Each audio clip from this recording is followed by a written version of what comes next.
안녕하세요. 저는 이제 80대의 노인이 된 할머니입니다. 이제는 본인도 할머니가 된 딸아이에게 도움을 받아 사연을 보내보려고 합니다. 아무래도 제가 혼자 컴퓨터로 보내는 게 힘들겠더라고요. 흔쾌히 도와준다는 딸에게 감사의 말을 전하고 싶네요. 그런데 아마 내용을 보면 창피하다며 얼굴을 붉힐지도 모르겠습니다. 어쩌면 자신이 쓰려고 했는데 이 어미에게 선수를 놓쳤다며 분한치를 하며 웃겠지요. 제가 자식 복이 있는지 아이들이 다 순하고 착하거든요. 저희들끼리 우애도 좋고 돌아가신 남편과 제게도 살뜰히 할 줄 아는 고마운 아이들이랍니다. 뱃속에 들어설 때부터 그랬어요.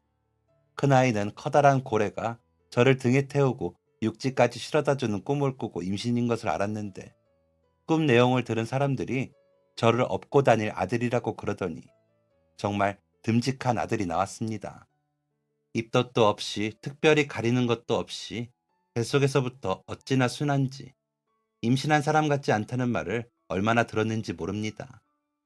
아이를 낳을 때도 4시간 진통 끝에 잘 태어났고요. 둘째는 커다란 연꽃이 보이기에 너무 탐스럽게 보여 꺾어 품에 안는 꿈을 꾸고 임신인 줄 알았습니다.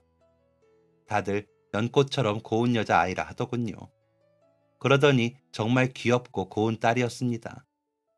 둘째도 역시나 입덧도 없고 가리는 음식도 없이 건강하게 잘 태어나줘서 그것만으로도 효녀라고 할 정도였죠. 3살 터울의 나이에도 잘 싸우지도 않고 오빠를 잘 따르는 딸아이를 큰아이가 잘 돌보며 자랐습니다. 저희 시어른들이 제 엄마가 성품이 순하니 아이들이 다 순하고 착하다. 그것도 너 복이다. 하셨을 정도로 저희 아이들은 착했습니다. 학교에 들어가기 전부터 글을 깨우치고 책을 읽으면서 제게도 이런저런 이야기들을 많이 해줬죠. 그 덕에 기동량으로 이런저런 이야기들을 들으며 바느질을 하고는 했습니다. 저녁을 먹고 미싱을 돌려 아이들 옷을 꿰매거나 이불을 만들면 아이들이 그 주변에 와서 엄마, 무지개를 쫓던 아이들이 갑자기 노인이 되었다는 책을 읽었는데요. 엄마는 내가 갑자기 노인이 되면 어떻게 할 거예요? 라며 조잘거리던 그 시절의 아이들을 가끔 떠올릴 때면 저도 모르게 눈물이 나기도 한답니다. 돌아갈 수 없는 그 시절이 그립고 그때가 제일 행복했던 시절이기도 했거든요. 남편과는 중매로 만나 집안 어른들이 좋아하시니 못 모르고 결혼을 했습니다. 고작 20살밖에 안 된 어린 처자가 할아버님, 할머님까지 한 집에 사는 집에 맏며느리로 시집을 와 어린 시동생들까지 건사하며 사는 일을 그렇게 결정해 시집을 보내시더라고요. 집에서는 철딱선이 없는 막내딸이었던 제가 그렇게 덜컥 시집을 오고 나니 모르는 것 투성이었죠. 게다가 결혼식을 올리자마자 남편은 군대를 가 저만 덩그라니 남게 되어 더 정신이 없었습니다. 엄하신 시할아버님의 헛기침 소리가 온몸에 박히듯 따갑다고 느끼며 뒤돌아 눈물도 많이 흘렸습니다. 그런 제게 시어머님께서는 조용히 간식거리를 몰래 주시면서 울지 마라. 그래도 싫은 소리는 안 하시지 않니? 하셨습니다. 그런데도 눈물이 멈추지 않아 눈물만 주룩주룩 흘리는 제 뺨에 눈물을 닦아주시며 스댁이 다 그렇지. 그래도 나 시집 왔을 때보다는 잘하는 거니까 괜찮아. 하셨죠. 남편의 빈자리는 그렇게 어머님이 채워주셨습니다.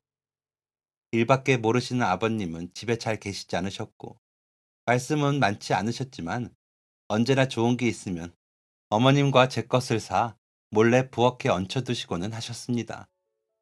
주로 크림이나 립스틱, 머리핀 같은 것들이었는데 혼날까 싶어 손도 못 대고 있으면 어머님이 하나씩 나누어 주시면서 해라 하시곤 하셨습니다. 휴가를 나온 남편은 내가 없어서 혼자 힘들 텐데 잘 지내줘서 고맙소 라며 제 손을 잡고 토닥여 주더라고요. 아버님께서 어머님을 챙기는 걸 보고 자란 사람이라 그런지 다정하고 따뜻한 사람이었습니다. 시동생들도 형수, 새언니라고 부르며 정답게 대해주어 외롭지 않았지요. 하지만 시할아버님과 할머님은 좀처럼 곁을 내주시지 않으셔서 어려웠고 그 앞에만 가면 기가 죽어 실수를 더 많이 하였습니다. 어머님도 내가 시집와서 20년이 넘게 살면서도 어려운 분들이다. 그러려니 하고 원하시는 대로 맞추는 수밖에 더 있니? 너무 마음에 담지 마라. 라며 달래주셨지만 어렵고 힘들더군요. 시할아버님은 한여름에도 빳빳이 풀을 먹인 삼배모시만 입으시는 분이 조금이라도 마음에 차지 않는 게 보이시면 헛기침을 하시며 신문을 펴고 돌아앉으셨습니다. 그러면 마음에 차실 때까지 어머님과 제가 이리저리 맞춰 놓아야 힐끗 보시고 나가봐라 하는 분이셨죠. 시할머님은 찬이라도 허투루 나가는 날에는 눈에서 불꽃이 일며 나무라시는 분이었기에 상이 나가고 식구들이 식사를 마칠 때까지 가슴이 콩닥거리기가 일쑤였습니다. 그런데도 그 시절이 행복할 수 있었던 건 감싸주시는 시부모님과 시동생들, 다정한 남편, 그리고 제 아이들이 있었기 때문이었습니다. 그렇게 5년을 지냈습니다. 남편이 제대를 하고 직장에 다니기 시작하면서 저희는 근처 도시로 분가를 하게 되었죠. 그 사이 둘째인 시동생이 장가를 가고 동서가 들어와 집이 좁던 차에 남편이 회사 근처에 집을 구해 다녔으면 하고 표를 내 어른들이 힘들게 허락을 해주셨거든요. 시어머님이 큰애가 이제 제법 살림을 잘 사니 아이들끼리 나가 지내보는 것도 좋을 것 같아요. 둘째는 이제 막 시집을 와 배워야 할 것들이 있지만 큰애는 이제 장도 혼자 담는걸요. 라며 거들어주신 게 제일 큰 역할을 했죠. 시할아버님께서는 어머님의 이야기를 많이 수용해 주셨거든요. 할머님은 그래도 장남이 분가를 하는 법이 어디 있니? 아범이 좀 수고스럽더라도 분가는 안 되지. 라고 하셨지만 둘째를 임신 중인 저를 생각해서인지 어머님께서 할아버님께 이야기를 해주셨습니다. 분가를 한 저는 몸을 풀고 친정 어머니의 도움으로 몸조리를 잘했습니다. 아마도 어머님께서 그것까지 생각해 저를 분가시키신 게 아닌가 싶은 생각이 들 정도로 잘 지냈죠. 아이들이 자라고 시동생들이 하나 둘 결혼을 하면서 돈 들어갈 일들이 많아졌습니다. 그래서 살림에 도움이 되고자 작은 가게를 운영하기도 했습니다. 막내가 초등학교에 들어갈 때부터 시작했으니 7년 정도 했던 것 같네요. 어머님은 장사를 하는 제가 안쓰러우시다며 농사지어 바리바리 싸보내시기 바쁘셨습니다. 그런 어머님 덕분에 저희 아이들은 아직도 나물 반찬, 콩밥을 세상에서 제일 좋아한다고 합니다. 사람을 두고 농사를 지으셨다고 해도 일일이 챙기는 게 힘든 일인데 어머님은 자식들이 좋아하는 작물은 꼭 심어서 헷갈리지도 않게 집마다 보내곤 하셨습니다. 그래서 아이들은 제 할머니를 참 좋아했습니다. 조카들도 제 할아버지 할머니를 좋아해 방학마다 단위로 보내면 사촌들끼리 만나 즐겁게 지내다 오고는 하더라고요. 특히나 제일 큰 아이인 저희 큰아이는 사촌 동생들까지 잘 챙겨 동서들이 인범이는 나중에 장가 가면 색시가 너무 좋겠어요. 라고 할 정도였죠. 어깨가 으쓱해지는 말들이었습니다. 세상에 아무리 귀하고 좋은 보석들을 자랑한다고 해도 저희 아이들과 맞바꿀 수는 없다고 생각했습니다. 물론 지금도 마찬가지이고요. 그러니 자연스럽게 그 시절의 저는 항상 웃는 얼굴이었을 겁니다. 아이들은 공부도 잘하고 착하고 제 엄마 힘든 일이라면 두 녀석 다 나서서 거들어 주었거든요. 게다가 다정하신 시부모님과 남편 덕에 시집살이나 마음고생도 하지 않았으니까요. 시동생들과도 우애도 좋고 서로 도움이 될 일들은 적극적으로 돕는 사이였죠. 저희 친정 어머니는 너처럼만 살면 나라님도 부럽지가 않다. 너희 언니들도 그리 살았으면 좋을걸. 이라고 하실 정도였죠. 제 바로 위에 친정 언니는 제가 가게 하는 게 어렵다고 하면 어휴 세상 제일 팔자 좋은 게 그거 하나 힘들다고 앓는 소리 한다. 배가 불렀네. 라며 눈을 흘길 정도이기도 했고요. 언니가 그러면 저는 그저 웃고 말았습니다. 딱히 반박할 다른 말들이 떠오르지 않았거든요. 틀린 말이 없기도 했고요. 그래서 매일 하늘의 별을 보며 감사기도를 하곤 했습니다. 이렇게 무탈하게 저희 아이들과 남편과 행복하게 해달라고 말이죠. 아이들이 아침에 손을 잡고 학교에 가는 뒷모습을 보며 배웅을 하면서도 저는 콧노래를 불렀습니다. 오늘도 아이들이 즐겁게 지내길 바라면서 말이죠. 아이들은 시험만 봤다 하면 100점짜리 시험지를 가져왔고, 반장 선거에도 추천을 받아 나가서는 못해도 부반장은 당선되어 돌아오고는 했습니다. 운동회 때는 반 대표로 달리기 선수로 나가고는 했죠. 해준 것에 비해 너무 대견했습니다.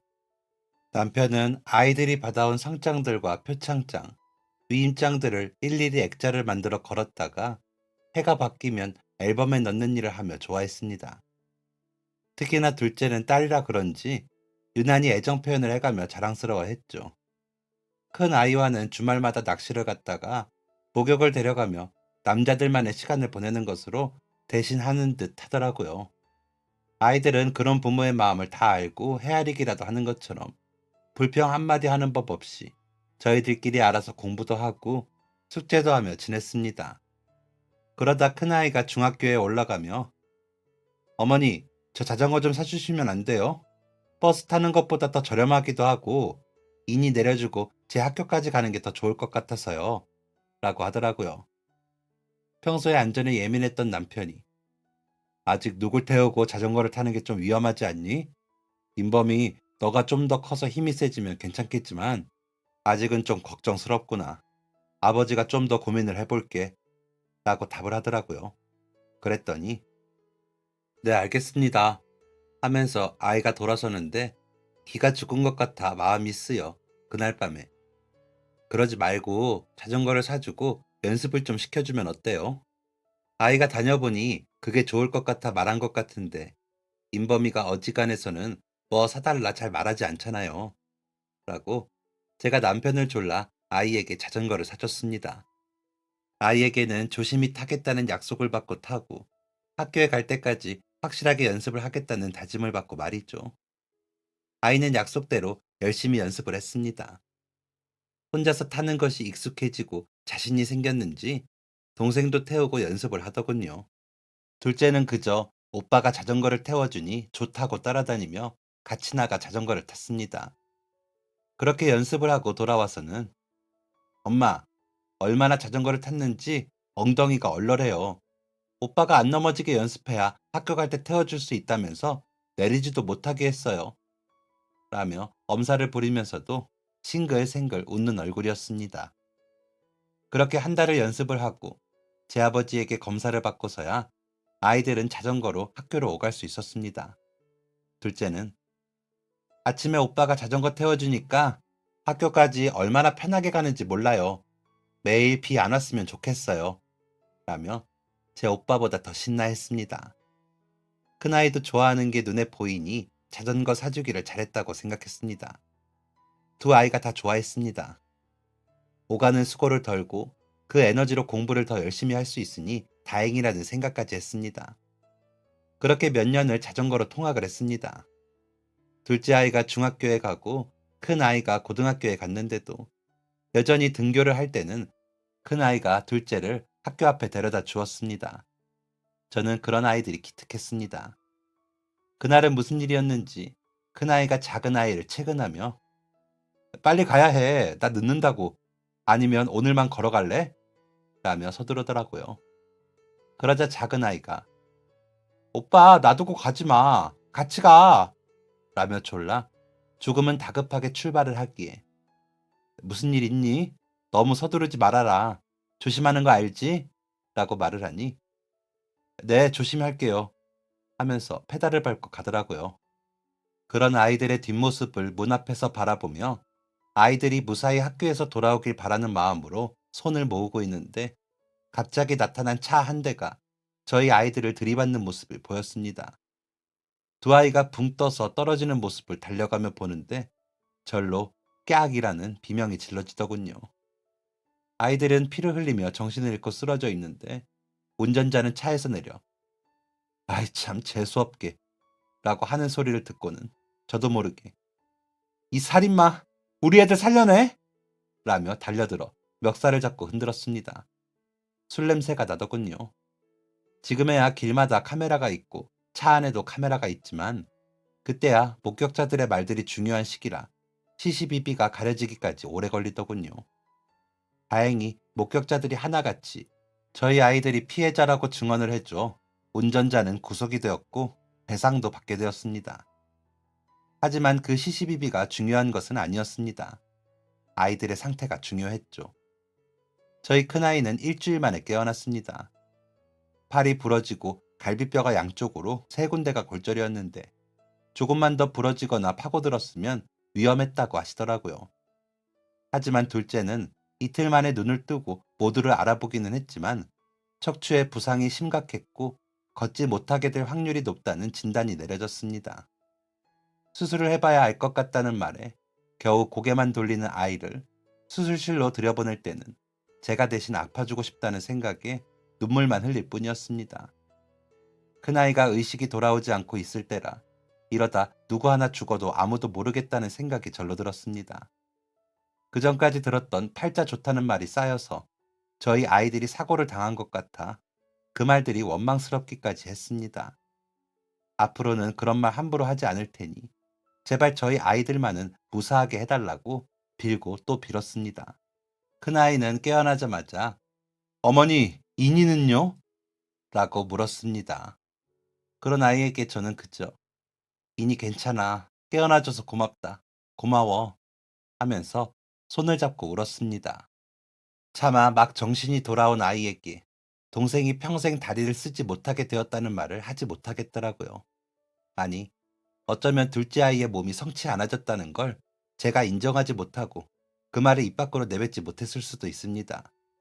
그 말을 내뱉으면 제가 인정해버리면 아이가 정말 그대로 될 것 같아서요. 하지만 몸을 움직일 수 있게 된 큰아이가 제 동생을 보러 오는 것까지 제가 막지를 못했습니다. 동생이 누워서 움직일 수 없게 된 것을 알게 된 큰아이는 저 때문이에요. 제가 그날 그렇게 서두르지만 않았다면 이런 일이 없었을 거예요. 이니 다리, 이니 다리 어떡해요? 라며 울었습니다. 그런 제 오빠를 울면서 보던 둘째는 고개를 돌리며 울었지만 어떤 말도 못하더라고요. 사고를 낸 피의자 가족들은 번갈아 찾아와 합의해달라며 졸랐지만 저는 합의를 하지 못했습니다. 남편도 저희는 합의를 해드릴 수가 없습니다. 저희 아이들을 보십시오. 저희 둘째는 이제 14살입니다. 그런데 걸을 수 없다니요. 라며 몸을 흔들며 울었습니다.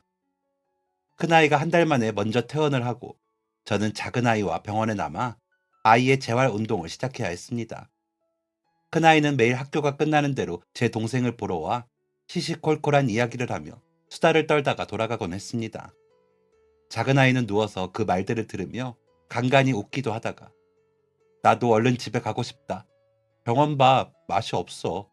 라며 어리광을 부리곤 했습니다. 그러길 3개월 만에 둘째는 퇴원을 하게 되었습니다. 휠체어를 탄 채이긴 했지만 애초에 다른 사람 도움이 없이는 휠체어를 타기도 어려울 수 있다는 말과는 달리 휠체어를 제 손으로 밀면서 집으로 돌아왔죠. 그렇게 작은 아이가 집으로 돌아오고 저희 집은 큰 변화가 생겼습니다. 작은 아이를 건사하기 위해서 일단 제가 가게를 접었고 큰아이는 학교를 그만두겠다고 하더라고요. 큰아이의 마음이 무슨 마음인지는 알았지만 저와 남편은 그것을 허락할 수는 없었습니다.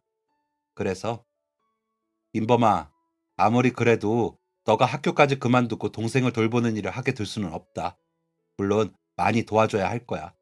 엄마도 아빠도 너도 인이를 도와야 해. 하지만 그렇다고 너의 모든 걸 다 내던지고 인이를 도울 수는 없어. 너는 오빠지 부모가 아니야. 그렇게 모든 걸 내던지는 건 엄마가 할게. 대신 너는 너를 챙겨. 그렇게만 해줘도 엄마는 고마울 것 같아. 라며 설득을 했습니다. 남편도 역시나 아빠가 더 많이 곁에 있을게, 인범아. 너가 공부 열심히 해서 잘 된 후에 인이를 챙겨도 늦지 않는다. 우리 그렇게 하자. 라며 아이의 마음을 돌리기 위해 애를 썼습니다. 그러자 큰아이는 인이는 이렇게 학교도 못 다니고 있는데 어떻게 제가 혼자 학교도 다니고 제 인생을 살겠어요. 너무 미안해서 그건 힘들 것 같아요. 라며 고집을 부리더군요.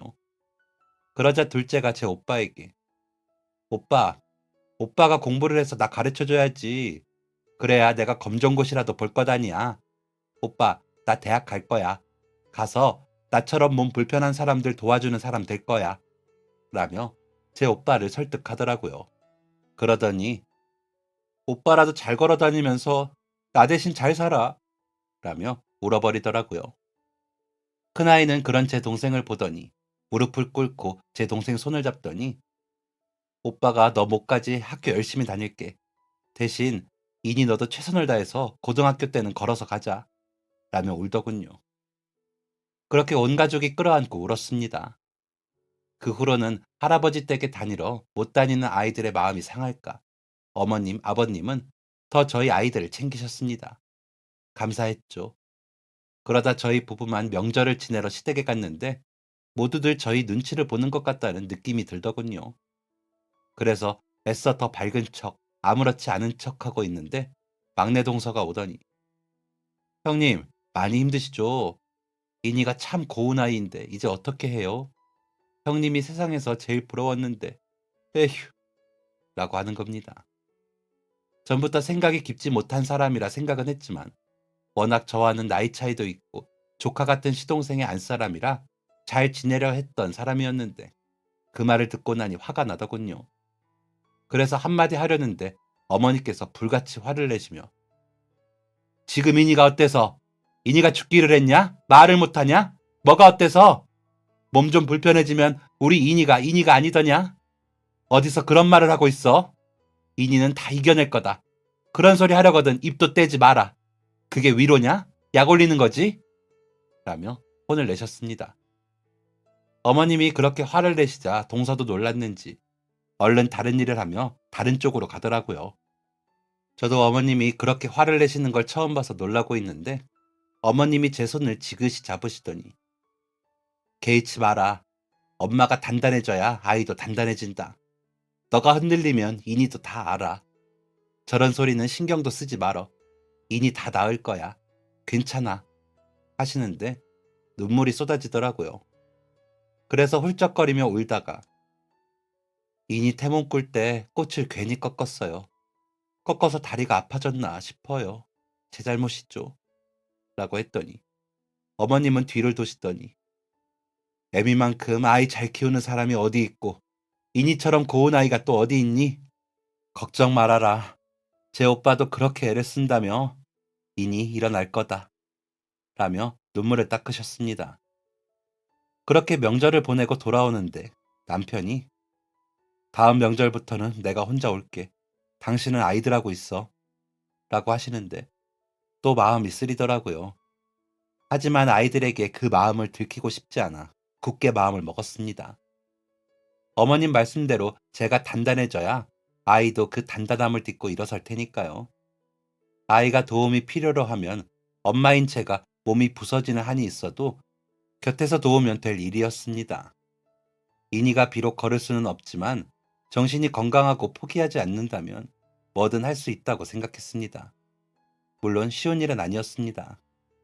그 시절에는 지금보다 휠체어를 타고 갈 수 있는 곳들이 더 적었고 한번 움직이려면 차가 없이는 힘들었는데 남편이 아이가 병원 가는 날마다 쉴 수도 없어 제가 택시를 불러 아이를 태우고 휠체어를 트렁크에 싣고 도착하면 다시 휠체어를 내려 아이를 부축해 휠체어를 태우고 움직여야 했습니다.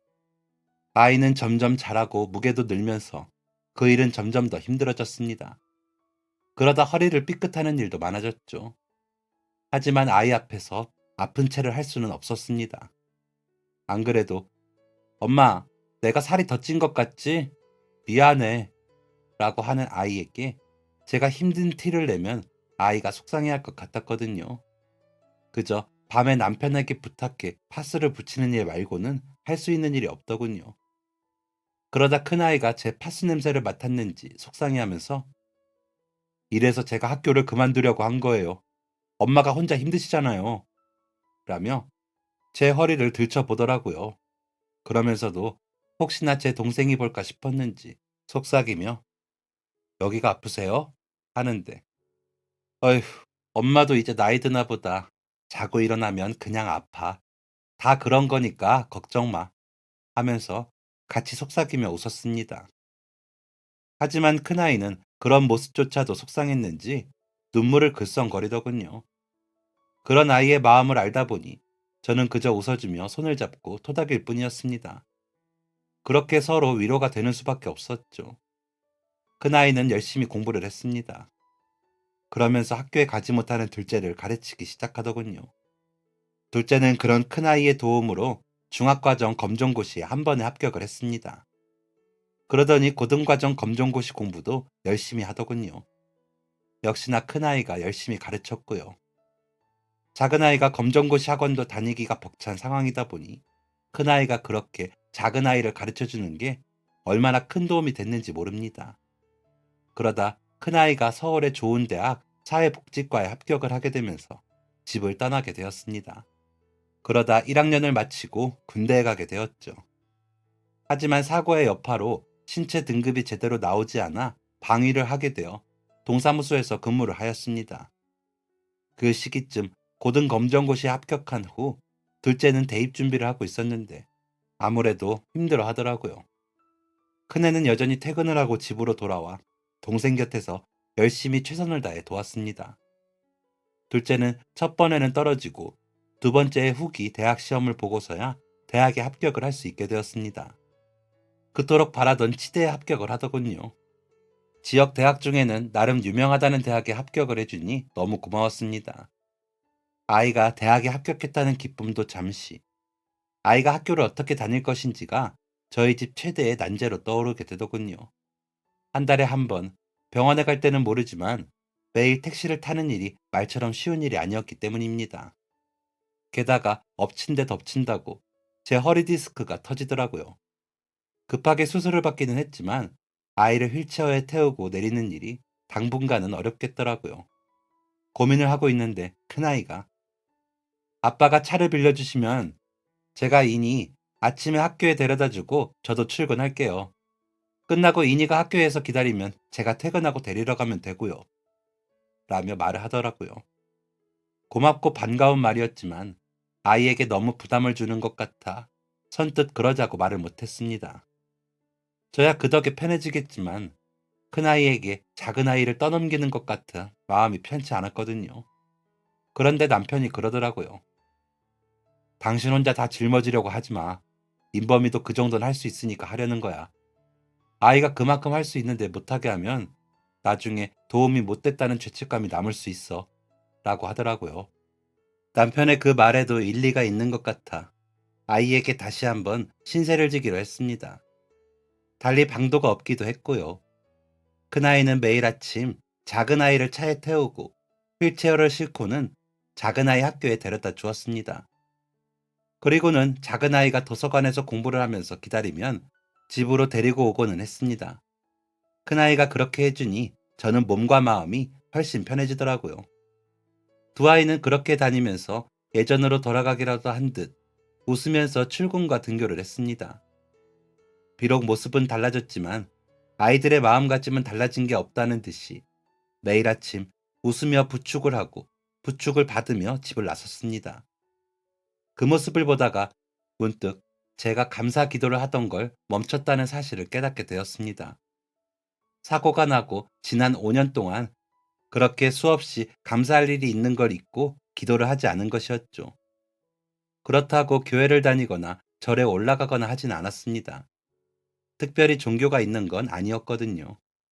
그저 어릴 적 어머니가 시집오고 어머님처럼 마음에 물을 떠 기도하는 마음으로 바라고 바라던 일을 잊었다는 사실에 놀랍더라고요. 그래서 다시 세상의 모든 신께 기도를 했습니다. 저희 아이들이 더 행복하게 웃을 수 있게 해달라고요. 두 아이가 더 강건하게 튼튼히 설 수 있게 해달라고도 빌었던 것 같습니다. 가끔 오빠가 자꾸 오니까 남자들이 나한테 다가오려다가 못 다가오는 것 같아. 이러다 처녀 귀신 되겠어. 라며 농담을 하긴 했지만 큰아이는 어느새 작은아이의 학교 어디에 뭐가 있는지까지 알 정도로 열심히 학교에 데려다 주었습니다. 작은아이는 그런 제 오빠의 노력에 부응이라도 하듯 열심히 공부했습니다. 치대라는 곳이 워낙 공부할 게 많기도 했고 교육 과정이 더 길다 보니 벅차 보이기도 했지만 잘 해내고 있었는지 성적표도 높게 받아오더라고요. 그런 작은아이를 보며 큰아이는 마치 제 일처럼 반가워하며 기뻐했습니다. 방이어도 일을 마치고 술 한잔 할 법했지만 한 번도 그런 일 없이 동생을 데리러 갔습니다. 친구들 만나러 가는 일도 없었죠. 그런 두 아이의 모습을 보는 저희 언니는 너는 진짜 자식 복 하나는 기가 막힌다. 어쩜 저렇게 애들이 할 수가 있니? 라며 대견을 하더라고요. 하지만 큰아이의 복무 기간이 저물어 갈수록 저는 걱정이 앞섰습니다. 제가 운전을 못하는데 작은 아이를 데려다 주고 데리러 오는 길은 어떻게 해야 하나 큰 걱정이 아닐 수 없겠더라고요. 그런 제 마음을 꿰뚫어 보기라도 하듯이 큰아이가 저희 부부에게 그러더라고요. 이니부터 졸업하고 저는 복학해도 돼요. 어차피 저는 행정고시를 볼 거고 한 번에 합격하기는 힘드니 이니가 하던 공부 마칠 때까지 제가 곁에서 도울게요. 어쨌거나 이니 본과 다 마칠 때까지 저도 제 공부하면서 이니네 학교 도서관에서 공부해 볼게요. 라고 하더군요. 아무리 사이가 좋은 형제간이어도 제 일이 먼저일 텐데 동생부터 생각해주는 큰 아이에게 너무 고맙더라고요. 하지만 큰아이의 결정대로 하는 것이 옳은 길인지는 많은 고민을 하게 되더라고요. 고마움과는 별개로 큰아이의 시간도 중요했으니까요. 그래서 선뜻 대답을 못하고 있었는데 큰아이가 엄마, 나도 바로 학교 가는 것보다 공부할 시간 필요해요. 그리고 나 그렇게 하지 않으면 인이에 대한 죄책감 다 못 덜어낼 것 같아요. 인이 대학만 마치면 내가 할 수 있는 걸 다 해준 것 같은 느낌일 것 같아요. 라고 말을 하는데 더 막을 수가 없겠더라고요. 그렇게 큰아이는 군복무 기간을 마치고 서울의 학교로 돌아가지 않고 작은 아이 대학에 가서 공부를 하면서 동생을 돌봤습니다. 강의실마다 데려다 주고 밤늦게까지 동생이 가야 하는 곳마다 같이 가 살폈습니다. 그 덕에 아이들은 작은 아이 학교에서 유명 인사가 되었다고 하더라고요. 제 주변에서도 다들 아이들에 대한 칭찬밖에 하지 않았습니다.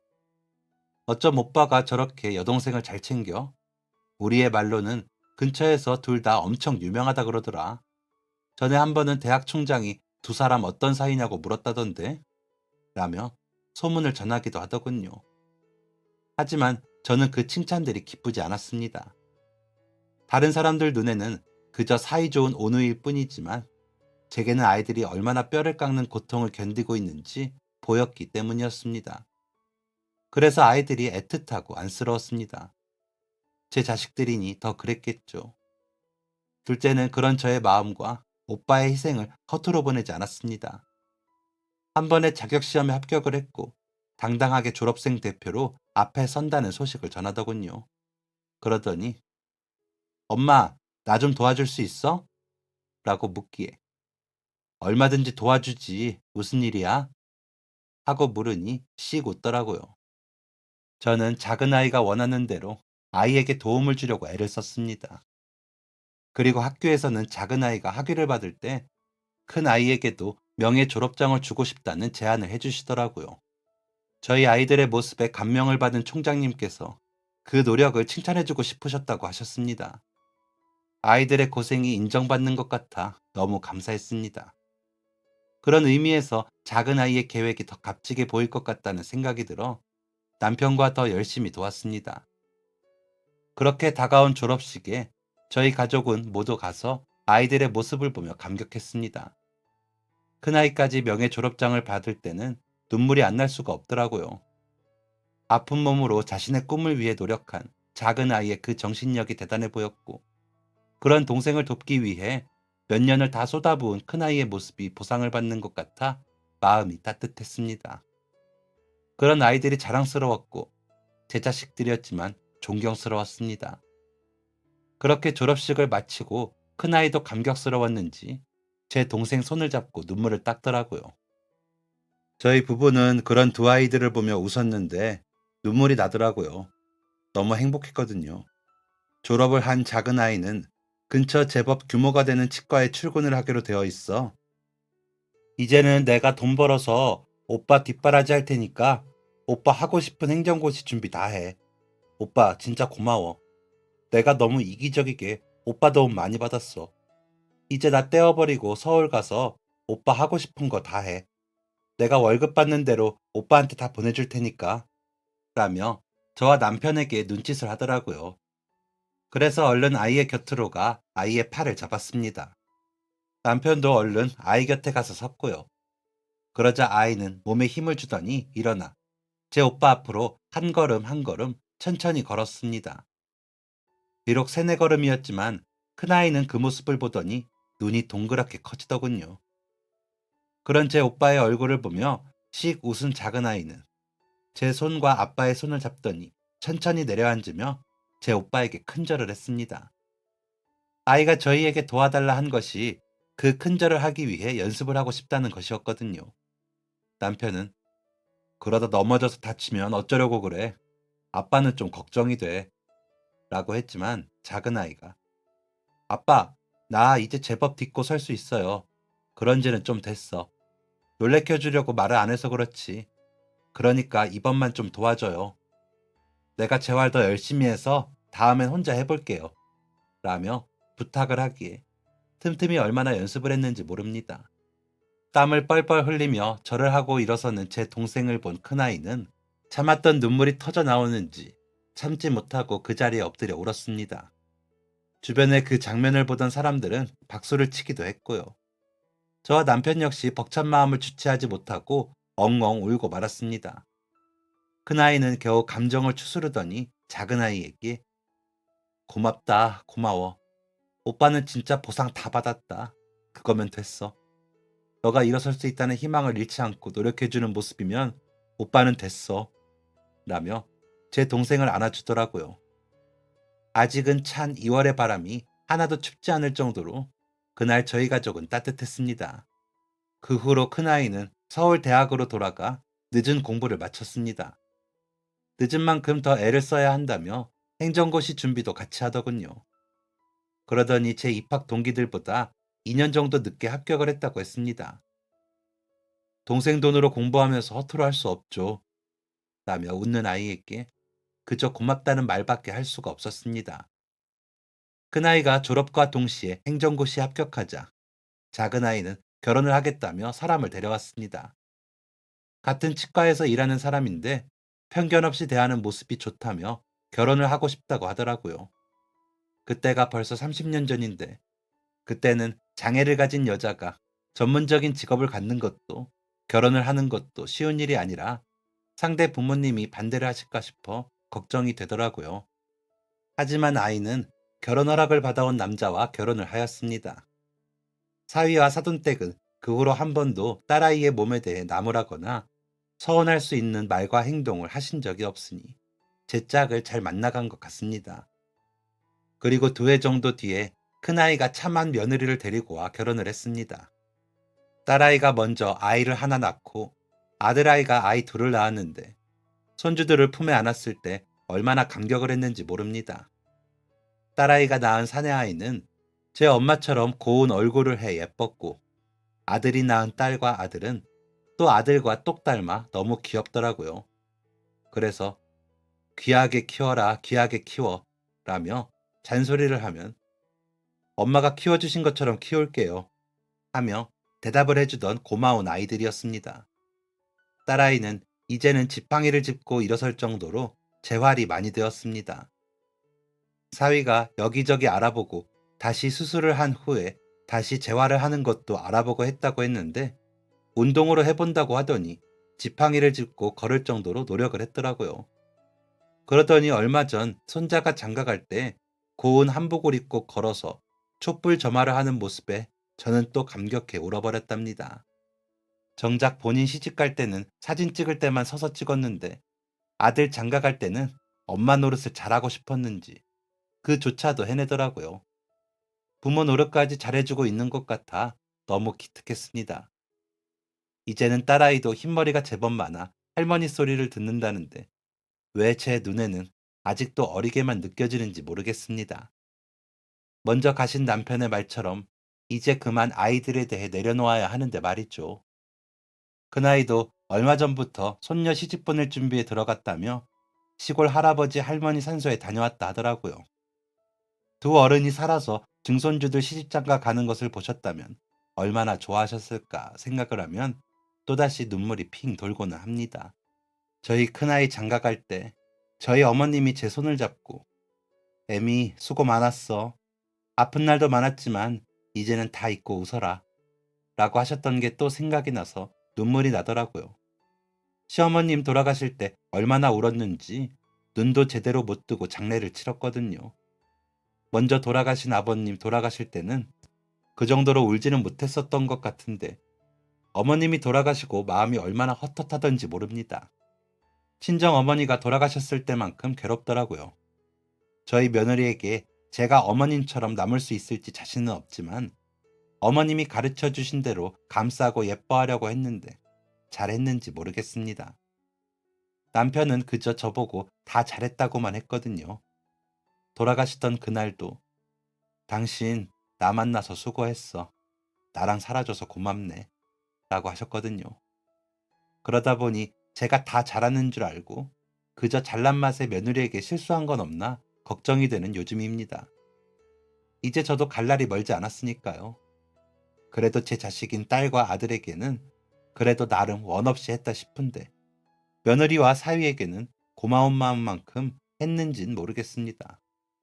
아픈 가족이 있다는 게 쉽지 않은데 가족이 되어줘서 진짜 고마운 사람들이라고 생각하거든요. 그래서 더 잘해주고 싶었는데 이런저런 핑계와 자만심으로 대신하진 않았나 싶네요.